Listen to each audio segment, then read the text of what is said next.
versículo 21.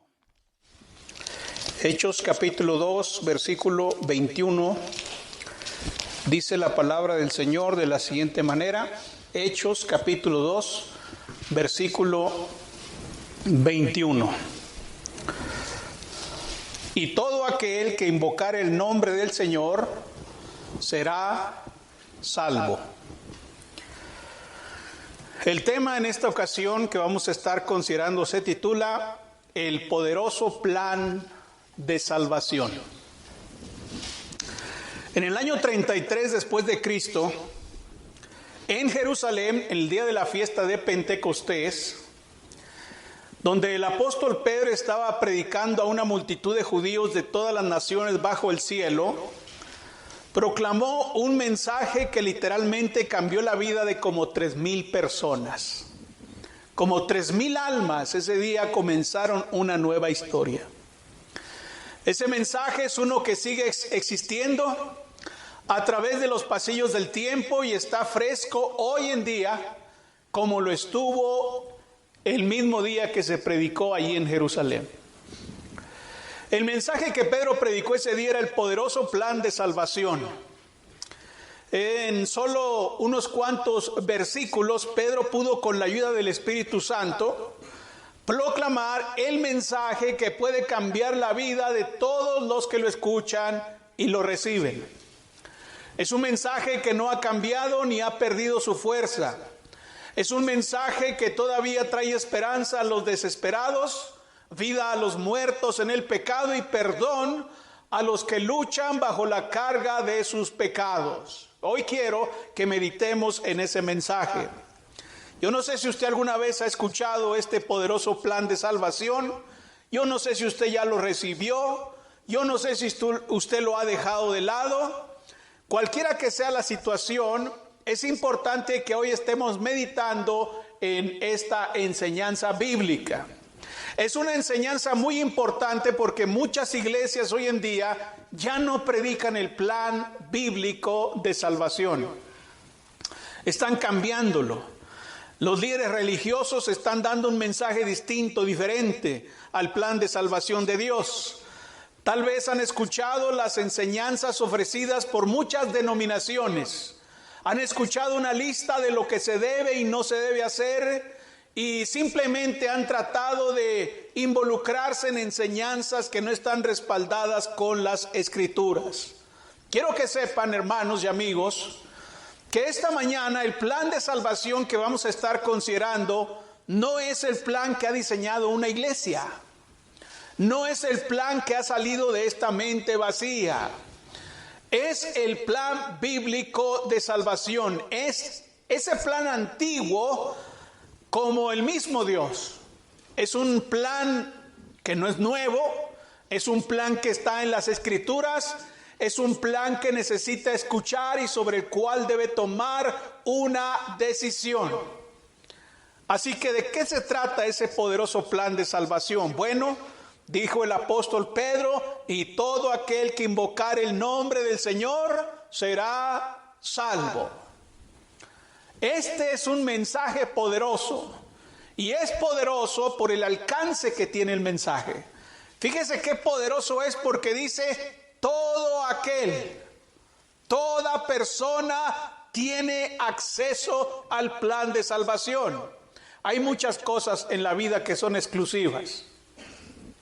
Hay clubes que son exclusivos, hay campos de golf que son exclusivos, hay restaurantes que son exclusivos, hay muchos lugares sobre la tierra que son exclusivos. Por ejemplo, si vamos al aeropuerto, hay salas que son exclusivas, se les llama VIP, ¿verdad? La sala VIP donde no cualquiera puede entrar ahí a menos de que tenga cierta tarjeta de crédito. Cuando pensamos, sin embargo, en el plan poderoso de salvación, entonces esto cambia radicalmente, cambia profundamente. ¿Para quién es el plan de salvación? ¿Para quién funciona el plan de salvación? Bueno, la respuesta es simple, pero al mismo tiempo llamativa.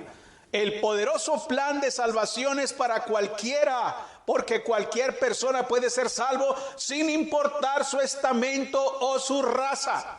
No importa cuán pobre o rico, no importa cuán inteligente o ignorante sea, no importa si viene de algún país extranjero, el plan de salvación tiene un gran alcance.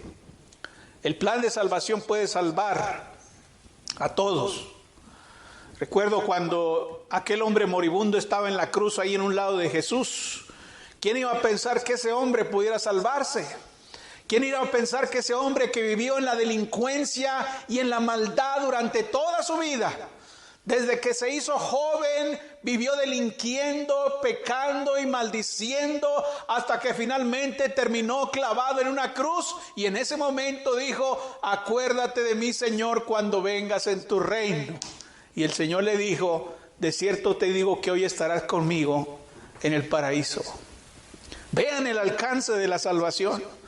El alcance de la salvación pudo alcanzar a un centurión romano, por ejemplo, ya en Juan capítulo 19. ¿Quién iba a pensar que estos hombres tan entregados también a la maldad y a la corrupción podían ser salvos? Pues sí, el centurión romano también encontró salvación. La encontró también un fariseo muy celoso llamado Saulo de Tarso, quien perseguía a la iglesia de Dios pensando que estaba haciendo la voluntad del Señor, pero también a él lo alcanzó la salvación. Alcanzó la salvación a una mujer comerciante muy rica, allá en Hechos capítulo 16. Y si el evangelio alcanzó a un malhechor, a un centurión romano, a un fariseo celoso, a una mujer comerciante, eso significa que el plan de salvación lo puede alcanzar a usted también. Usted también puede beneficiarse del poderoso plan de salvación. La verdad de este asunto es que cualquiera puede ser salvo. La Biblia es amplia en este tema. En muchos pasajes bíblicos nos dice que todo mundo puede ser salvo. Por ejemplo, el más famoso de todos, que es un texto que lo conocen en diversos idiomas, en todas partes, Juan capítulo 3, versículo 16, dice: porque de tal manera amó Dios al mundo, que ha dado a su Hijo unigénito, para que todo aquel que en él cree no se pierda, mas tenga vida eterna. ¿Quién es? Todo aquel que en él cree. ¿Ven? El alcance del plan de salvación es para cualquiera, es amplio. La pregunta es esta: ¿ha recibido usted ese poderoso plan de salvación? Está disponible para usted, basta con que lo crea, con que lo reciba, con que lo obedezca.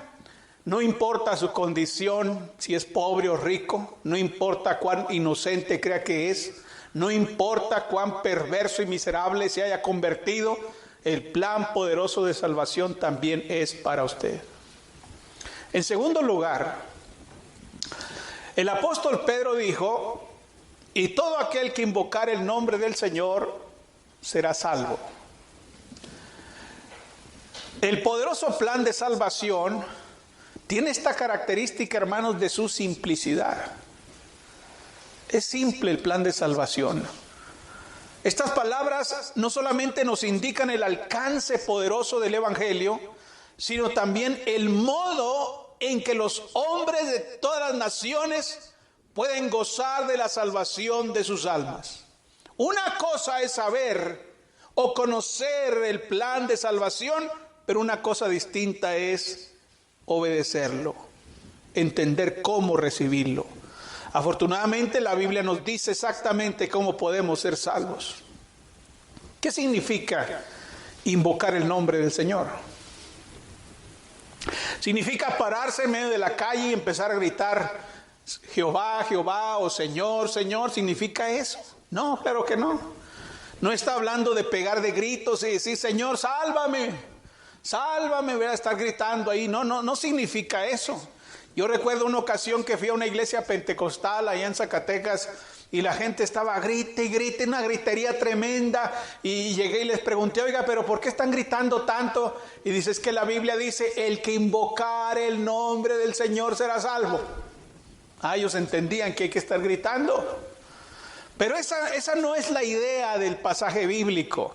La Biblia no enseña a estar gritando y gritando y gritando para ser salvos. Representa que la obediencia representa el sujetarse, el someterse al plan de salvación. Fíjese bien, ¿qué es lo que hacen aquellas personas que invocan el nombre del Señor para su salvación? Bueno, en primer lugar, una persona que invoca el nombre del Señor para su salvación es una persona que está consciente de su pecado. En primer lugar, dice la Biblia en Romanos capítulo 6 en el versículo 23 que la paga del pecado es muerte. Ese es el efecto del pecado. La paga del pecado es la muerte. No es un mensaje popular, no es un mensaje que a mucha gente le gusta escuchar, pero es la verdad. La paga del pecado es la muerte. Y la persona que está consciente de su pecado está lista para invocar el nombre del Señor para ser salvo. Esto significa que ahora mismo están muertos en sus delitos y pecados, como dice Efesios. Pero el problema no llega hasta ahí. El problema no es que, bueno, yo estoy en pecado y voy a morir. Vean lo que dice Apocalipsis capítulo 21 en el versículo 8, donde tenemos las consecuencias eternas del pecado. Apocalipsis capítulo 21 en el versículo 8 dice que los cobardes e incrédulos, los abominables y homicidas, los fornicarios y hechiceros, los idólatras y todos los mentirosos tendrán su parte en el lago que arde con fuego y azufre, que es la muerte segunda. ¿Ven? No es un mensaje popular, pero es muy necesario. Es necesario, es urgente que la gente sepa el efecto eterno de sus pecados. ¿Qué va a ser de los cobardes e incrédulos? ¿Qué va a ser de los abominables y homicidas? ¿Qué va a ser de los fornicarios y hechiceros, los idólatras y todos los mentirosos? ¿Qué va a ser de ellos? Tendrán su parte en el lago que arde con fuego y azufre. Terrible cosa. Es algo urgente que la persona esté consciente del efecto eterno de sus pecados. Quizás no quieran escuchar eso. Quizás no quieran oír el efecto de sus pecados. Quizás no quieran enterarse que su conducta pecaminosa está reprobada por Dios y que va a recibir un castigo. Pero aunque no quieran enterarse, no pueden evitar los efectos del pecado. Así como ignorar una enfermedad no la cura, tampoco ignorar el pecado y sus consecuencias nos hace libre de eso. Así que los que invocan el nombre del Señor para su salvación son aquellas personas que primeramente están conscientes de sus pecados. Están conscientes de que necesitan al Señor para su salvación. Saben que Jesús murió por ellos en la cruz del Calvario. La Biblia dice en Romanos capítulo 5 en el versículo 8 que Dios muestra su amor para con nosotros en que siendo aún pecadores, Cristo murió por nosotros. Ahora entendamos lo que dice Pablo aquí. El calvinismo entiende Romanos 5:8 de la siguiente manera: Cristo murió en lugar de nosotros. Es lo que entiende el calvinismo. Ellos piensan que nosotros teníamos que morir en la cruz y por eso vino Cristo a morir en lugar nuestro. Pero no es lo que está diciendo Pablo. Pablo lo que está diciendo es que murió a favor nuestro. A favor nuestro, hermanos. Mis pecados no me llevaban a la cruz. Mis pecados no me llevaban al madero. Mis pecados me llevan al infierno, hermanos. Y el infierno no es la cruz. El infierno nunca va a ser comparable con una cruz. El infierno nunca es comparable con la muerte física, porque el infierno es morir espiritualmente por la eternidad. Entonces, cuando Cristo muere en la cruz del Calvario, muere a mi favor, muere por nosotros, muere por nosotros, a nuestro favor, no en lugar nuestro. Es muy fácil para los calvinistas decir, no, es que tú no tienes justicia. Cristo te atribuyó su justicia, te imputó su justicia y tus pecados le fueron pasados a Él y su justicia te fue pasada a ti y ahora tú eres salvo y salvo para siempre. Bueno, eso es mentira. Eso no enseña la Biblia en ninguna parte. La Biblia dice que la paga del pecado es muerte, punto. Y que cada persona va a ser juzgada por sus pecados y que aún el cristiano, el que ya es salvo, debe perseverar en la fe hasta el día de su muerte. Cuando Cristo murió en la cruz del Calvario no estaba tomando nuestro lugar, sino que estaba pagando el costo de nuestro perdón. La redención tenía un costo, porque sin derramamiento de sangre, dice la ley, no hay remisión de pecados. Entonces Jesucristo vino y derramó su sangre en la cruz del Calvario para pagar el costo de nuestra redención, de nuestra liberación, estando cautivos en el pecado. Jesús murió, fue sepultado y resucitó al tercer día, todo para hacer posible nuestra liberación, nuestra redención. Así que el que invoca el nombre del Señor es una persona que está consciente de sus pecados y es una persona que sabe y que entiende que Jesucristo murió en la cruz del Calvario para darle libertad de la esclavitud del pecado. Los que invocan el nombre del Señor para su salvación lo hacen porque han creído que Jesús es el Hijo de Dios. Y eso es absolutamente necesario. Ahora en nuestro tiempo hay muchos Jesús, hay muchos Cristos por todas partes. Está el Cristo de los testigos de Jehová, está el Cristo de los mormones, está el Cristo de la Iglesia Católica Apostólica y Romana, está el Cristo de los bautistas, está el Cristo de aquí. Muchos Cristos por todas partes, se predican muchos Cristos.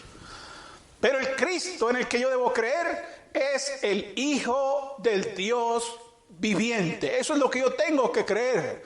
La Biblia dice en Juan capítulo 20 en el versículo 31. Fíjese bien. Juan capítulo 20 en el versículo 31. Veamos lo que dice la Escritura acerca del Cristo. Veamos lo que tenemos que creer acerca de Jesús. Dice la Biblia ahí en Juan capítulo 20 en el versículo 31, hablando acerca de las señales que Jesús hizo en su tiempo. El evangelista dijo que estas se han escrito. Es decir, las señales que usted lee aquí en la Biblia, cómo Jesucristo anduvo resucitando muertos y sanando a toda clase de enfermedades. Esas cosas, dice Juan, se han escrito ¿para qué? Para que creáis que Jesús es el Cristo, el Hijo de Dios, y para que creyendo ¿qué cosa? Tengáis vida en su nombre.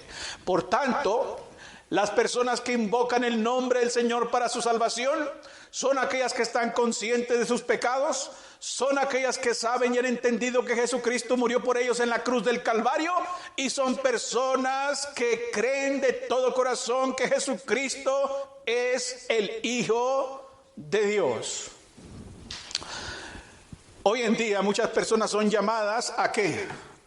A aceptar a Cristo en su corazón. Los llaman a los púlpitos y les dicen: venga aquí para que usted acepte a Cristo en su corazón como su único y suficiente Salvador. ¿Dónde dice eso la Biblia? Viene la gente, pasa al frente y usted recibe a Cristo. Sí, dice: yo recibo a Cristo. Bueno, vamos a hacer una oración para que lo reciba en su corazón. Eso dice Juan. Juan no dice eso. Juan dice que ustedes necesitan estar creyendo que Jesucristo es el Hijo de Dios para que tengáis vida en su nombre. Las personas que invocan el nombre del Señor para su salvación son aquellas que se arrepienten de sus pecados. Porque Jesús, allá en Lucas, en el capítulo 24, en el versículo 47, cuando mandó a sus apóstoles a predicar el Evangelio, dijo que se predicase en su nombre el arrepentimiento y el perdón de pecados en todas las naciones, comenzando desde Jerusalén. Los apóstoles fueron enviados por Jesucristo a predicar ¿qué cosa? El arrepentimiento y el perdón de los pecados, comenzando en Jerusalén. Y efectivamente, el día de Pentecostés, cuando los apóstoles fueron llenos del Espíritu Santo y comenzaron a hablar en otras lenguas, comenzaron a compartir la palabra de Dios, el Evangelio, y las personas que entendieron el mensaje fueron llamadas ¿a qué cosa? Al arrepentimiento. Al arrepentimiento. La persona, para ser salvo, necesita arrepentirse de sus pecados. El arrepentimiento no es una opción. Dijo el apóstol Pablo cuando estaba predicando allá en Atenas, allá en Hechos capítulo 17, en los versículos 30 y 31, que Dios habiendo pasado por alto los tiempos de esta ignorancia, ahora manda a todos los hombres en todo lugar que se arrepientan, por cuanto ha establecido un día en el cual juzgará al mundo con justicia. El arrepentimiento no es una opción, sino un mandamiento de Dios para todos los hombres en todo tiempo y en todo lugar, para que puedan estar listos para enfrentar el juicio. Entonces, una persona que quiere ser salvo necesita estar consciente de sus pecados, necesita creer de todo corazón que Jesucristo es el Hijo de Dios y necesita arrepentirse de sus pecados. Finalmente, las personas que invocan el nombre del Señor para ser salvos son aquellas que confiesan con su boca que Jesucristo es el Hijo de Dios y son bautizadas en agua para el perdón de sus pecados. Fíjese, aquí es donde choca la teología romana, la teología católica con lo que enseña la Biblia. Aquí es donde chocamos los católicos y los cristianos. ¿Por qué? Porque los católicos dicen que la persona para salvarse empieza desde que nace, a los 8 días es llevada ¿a qué? A ser rociada en agua en su cabeza. Ahí ya empezamos mal. Hasta ahí empezamos mal. Van, le rocian agua en su cabeza y luego después tiene que hacer los preparativos para la primera comunión. Y luego después tiene que hacer esta otra cosa. Son 7 sacramentos por los cuales tiene que pasar el individuo para irse ¿a dónde? Al purgatorio. Ni siquiera al cielo. Se va al purgatorio, donde hay que estar haciendo largas oraciones y rezos para sacarlo de ahí. Eso no enseña la Biblia. Usted lee ahí en la Biblia que bautizaban bebés, que les echaban agüita en la cabeza. No, eso no existe en la Biblia. Pero esa es la teología romana. Luego tenemos la teología protestante. Martín Lutero en 1517 vino y dijo, no, eso no es necesario, el hombre se salva con la pura fe, con la fe sola. Usted ya es salvo, tú nada más cree y ya eres salvo, ya, con eso te salvas. Vamos a ver si es cierto, vamos a ver qué dice la Biblia. La Biblia dice que la persona, además de creer en Jesucristo como el Hijo de Dios y arrepentirse de sus pecados, debe confesar con su boca que Jesucristo es el Hijo de Dios y ser bautizado en agua para el perdón de sus pecados. Dice la Escritura en Hechos capítulo 8, versículos 36 al 38. Fíjese bien, aquí tenemos a un evangelista, Felipe, predicando el evangelio a un etíope, a un funcionario de Candace. Este hombre venía leyendo la Escritura y entonces se le acercó Felipe y le dijo, ¿entiendes lo que lees? Y dijo, ¿cómo podré si alguno no me enseñare? Y le rogó que le enseñara la palabra de Dios. Y entonces Felipe, abriendo su boca y comenzando desde esa Escritura, le anunció el evangelio de Jesús. Ahora vea lo que ocurrió. Dice el versículo 36 al 38 de Hechos capítulo 8. Y yendo por el camino, llegaron a cierta agua y dijo el eunuco, aquí hay agua, ¿qué impide que yo sea bautizado? Vean, ¿qué impide que yo sea bautizado? Dijo el etíope. ¿Qué impide que yo sea bautizado? Cuando se le anunció el evangelio, el etíope dijo, ¿qué impide que yo sea bautizado? Felipe dijo, si crees de todo corazón, bien puedes. Vean ustedes el impedimento. Si una persona no cree de todo corazón, no puede ser bautizada. ¿Y qué pasó con el evangelio romano? Se cae a pedazos. Felipe no era católico romano. Felipe no era sacerdote romano. Felipe no era predicación del Vaticano. Felipe le dijo al etíope que podía ser bautizado solamente si creía de todo corazón que Jesucristo es el Hijo de Dios. Es la pregunta simple. Si Felipe fuera católico, cuando el etíope dijo, ¿qué impide que yo sea bautizado? Nada, no impide nada. Nada lo impide, pues si nosotros bautizamos niños. Bebés que no creen, que no entienden, que no razonan, que no saben de su existencia, los llevamos al agua y los bautizamos. No, dijo, si crees de todo corazón, bien puedes. ¿Y qué dijo el etíope? Y respondiendo dijo, ahí va la confesión bíblica. No dijo, recibo a Cristo en mi corazón.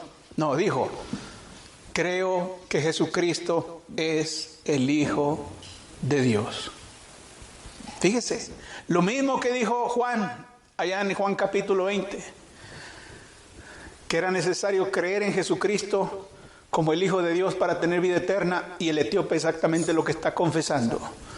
Creo que Jesucristo es el Hijo de Dios, y mandó parar el carro y descendieron ambos al agua, Felipe y el eunuco, y le bautizó. Si usted sabe sumar 2 más 2, entonces usted entiende que la persona para ser salvo necesita creer que Jesucristo es el Hijo de Dios, arrepentirse de sus pecados, confesar con sus labios que Jesucristo es el Hijo de Dios y ser bautizado en agua para el perdón de sus pecados.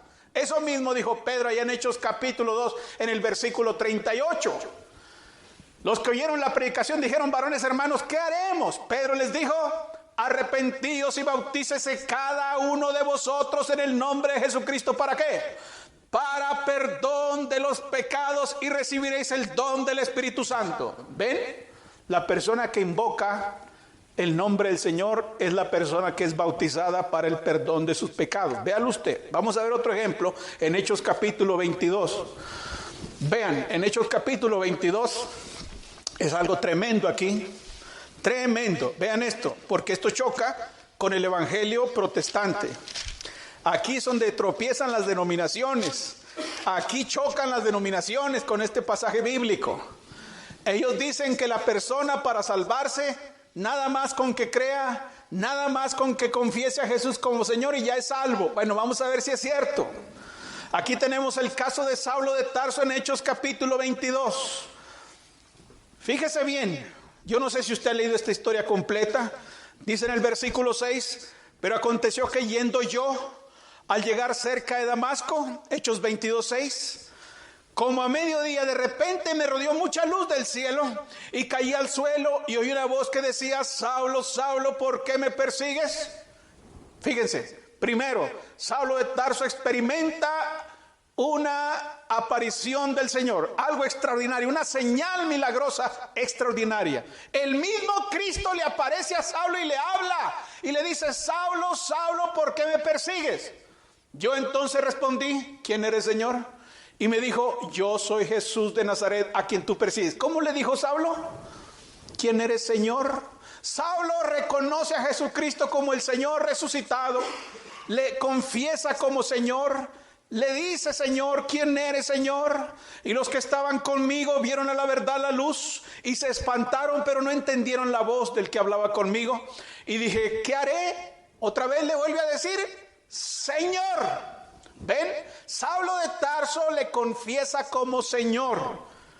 Y el Señor me dijo: levántate y ve a Damasco, y ahí se te dirá todo lo que está ordenado que hagas. Y como yo no veía a causa de la gloria de la luz, llevado de la mano por los que estaban conmigo, llegué a Damasco. Entonces uno llamado Ananías, varón piadoso según la ley, que tenía buen testimonio de todos los judíos que ahí moraban, vino a mí y acercándose me dijo: hermano Saulo, recibe la vista. Vean, Saulo fue sanado. Saulo confesó al Señor, Saulo vio en visión al Señor, y Saulo fue sanado de su enfermedad por este predicador. Y luego dice: recibe la vista. Y yo en aquella misma hora recobré la vista y lo miré, y él dijo: el Dios de nuestros padres te ha escogido. Vean, Saulo era escogido. Saulo era escogido. Fíjense todo lo que tiene Saulo. Te ha escogido para que conozcas su voluntad y veas al justo y oigas la voz de su boca, porque serás testigo suyo a todos los hombres de lo que has visto y oído. Hermano, hasta aquí, ¿quién podría decir que Saulo no es salvo todavía? Bueno, yo sí lo puedo decir. Déjeme decirle que hasta este momento Saulo todavía está perdido. Pero ¿cómo dirán los bautistas y los evangélicos? Dirán: no, Saulo ya se salvó. ¿Por qué? Porque Saulo tuvo una visión del Señor, porque Saulo confesó al Señor, porque Saulo fue sanado por el Señor. Bueno, vamos a ver qué dice el versículo 16. Ahora pues, ¿por qué te detienes? Levántate y bautízate, ¿y qué cosa? Y lava tus pecados. Eso significa que antes del bautismo, Saulo no tenía el perdón de sus pecados. Aquí ya tropiezan los evangélicos, bautistas, metodistas, presbiterianos y todos los que predican la sola fe. Ahí dice que Saulo de Tarso vio al Señor, confesó al Señor. Incluso en el texto paralelo dice que estuvo orando a Dios. Pero las oraciones no te perdonan los pecados. Tampoco tener visiones y revelaciones y sueños y toda esa cosa. Tampoco ser sano de alguna enfermedad. ¿Qué necesita hacer el hombre? Obedecer el Evangelio. Ahora pues, ¿por qué te detienes? Ya crees en Cristo. Ya te arrepentiste de tus pecados. Ya, entonces, ¿por qué te detienes? Levántate y bautízate y lava tus pecados invocando su nombre. ¿Cuándo invoca el nombre del Señor una persona para ser salvo?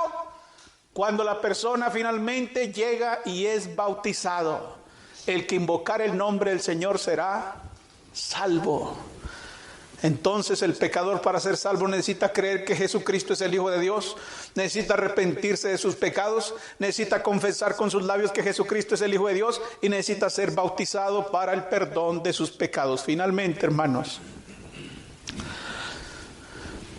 el plan de salvación es poderoso por sus resultados, por sus efectos. ¿Qué resulta? Bueno, si leemos otra vez en Hechos 2:21, y todo aquel que invocar el nombre del Señor, ¿qué pasa? Será salvo. Ahí están los efectos. Ahí están los resultados del plan de salvación. El plan de salvación es para todos los hombres y es un plan sencillo porque la gente debe creer que Jesucristo es el Hijo de Dios, arrepentirse de sus pecados, confesar su fe en Cristo delante de los hombres y ser bautizado en agua para el perdón de sus pecados. Pero debemos considerar que ese plan es efectivo, tiene buenos resultados. Pedro resume los beneficios en 2 palabras: será salvo. Será salvo. Vean, es efectivo. ¿Lo quieren ver ustedes? Es efectivo. Marcos capítulo 16, versículo 16 dice, vean, es efectivo. El plan bíblico de salvación es efectivo. Dice ahí la Biblia en Marcos capítulo 16, en el versículo 16, será salvo. Ven, 2 palabras. Será salvo. Bueno, dice la Biblia, Marcos 16, 16, el que creyere y fuere bautizado, ¿qué cosa? Será salvo. ¿Ven? El que creyere nada más con creer y ya se salva la persona. Dice ahí Marcos 16, 16, el que creyere será salvo y después bautizado. Eso es exactamente lo que predican los bautistas y las diferentes denominaciones. Mire, he conocido gente. Una vez llegó una señora a la casa y me dijo, yo soy cristiana, yo soy hermana. Y le digo, sí, sí. ¿Y cuándo se bautizó usted? Dijo, todavía no. Ah, caray, ¿cómo? Sí, dice, no me he bautizado. Yo fui salva hace como unos 3 años. ¿Hace 3 años fue salva usted? Sí. ¿Y no se ha bautizado? No. Ah, caray. ¿Cómo? Yo le empecé a preguntar, pero ¿cómo es que es salva usted? Usted dice que creyó o recibió la salvación hace 3 años. Sí. ¿Y no es bautizada? No. A ver, vamos a ver qué dice Marcos 16, 16. El que creyere, y dijo, yo creí. Ok, pero vamos bien, va. Ok, vamos bien hasta ahí. El que creyere será salvo, dice así. Y después bautizado, 1 año después, 1 mes, 3 meses, 8 años, 3 años, dice así. No, dice el que creyere y fuere bautizado, ¿qué cosa? Será salvo. 1, 2, 3. Vean qué sencillo. El plan de salvación es sencillo y es eficaz. Dice ahí, hay que creer y ser bautizado para ser salvo. Y dicen los evangélicos, no necesitas el bautismo no es necesario para la salvación. Es una obra humana, es una obra que no, eso no sirve. Con la pura fe te salvas. Eso dice ahí. Ahí no dice eso. Los católicos dicen, no, usted primero es bautizado y después va a creer. Ah, caray. Ellos lo tuercen.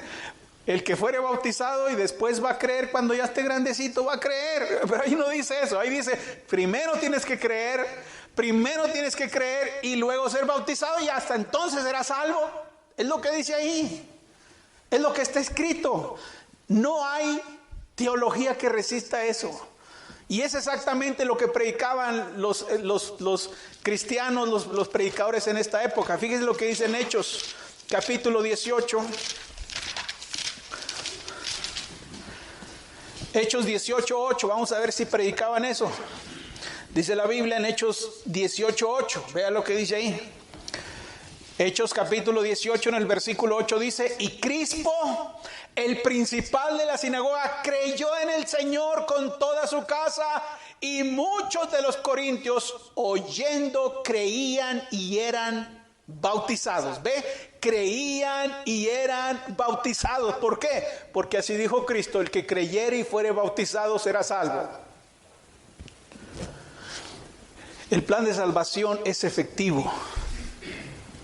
La palabra salvado, eso es lo que significa. La salvación trae liberación. Como dijo el apóstol Pablo en Romanos 5:9, nos trae liberación de la ira de Dios, pues mucho más estando ya justificados en su sangre, por él seremos salvos de la ira. Algunos me preguntan: oiga, pero dice, el que creyere y fuere bautizado será salvo, y luego la segunda parte solo dice creer, pero no dice así, hermano, por favor, ¿va? O sea, fueron a la escuela. Cuando un evangélico me dice: oiga, la segunda parte solo dice creer. No, no es cierto. Sí, solo dice creer. No. La segunda parte dice: el que no creyere será condenado. Dicen ellos, ahí no dice el que no creyere y no fuere bautizado. Pues obvio, porque el que no creyere, pues no hace nada, ni cree, ni se bautiza. Obvio. No cree. ¿Usted cree que se le va a plantear: oye, ¿tú crees en Cristo? No. Entonces ¿te quieres bautizar? Sí. Bueno. ¿Usted cree esa tontería? La persona que no cree, obvio que ni se va a arrepentir, ni va a confesar a Cristo, ni se va a bautizar. Por eso ahí no dice: el que no creyere y no se arrepintiere y no confesare y no fuere bautizado será condenado. Imagínense. Basta con decir que no cree, porque el que no cree no hace nada. El que no cree nunca hace nada, hermanos. Si yo le digo: oiga, y hay unas ofertas muy buenas, ¿usted no cree? ¿Qué hace? Nada, no hace nada. Pero si usted cree: oiga, y hay unas ofertas muy buenas, sí te creo, voy a ir. Nomás que hay que comprar una cosa para que le den otra. Hay condiciones, pero son buenas ofertas. De la misma manera, el que creyere y fuere bautizado será salvo. ¿De qué? De la ira de Dios. Será salvo de la consecuencia de sus pecados. Será salvo precisamente de la condenación eterna. La salvación significa que recibimos todas las bendiciones espirituales, justificados, santificados, glorificados. Finalmente, la promesa de la vida eterna, como dice 1 Juan 2:25. Y esta es la promesa que Él nos hizo: la vida eterna. La cuestión es esta: ¿es para usted estimulante el Evangelio, el plan de salvación?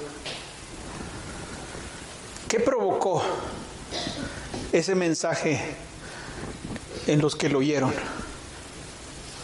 ¿Qué provocó en el etíope? Cuando el etíope oyó el mensaje, el plan de salvación, dijo: aquí hay agua. ¿Él quería qué? Obedecerlo. El carcelero de Filipos fue motivado precisamente a lo mismo. Dijo: señores, ¿qué debo hacer para ser salvo? Los hombres el día de Pentecostés también dijeron: varones hermanos, ¿qué haremos? Lidia también, cuando escuchó la palabra de Dios, dice que su corazón se abrió y entonces quiso obedecer el Evangelio. Y así cada una de las personas que oyeron el Evangelio, que oyeron el plan de salvación, fueron motivadas a obedecerlo. ¿Qué hay de usted?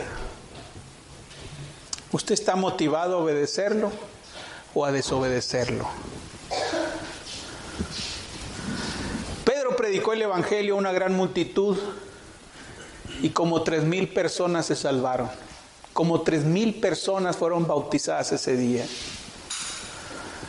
Me pregunto si hoy hay uno o dos que quieran obedecer el evangelio.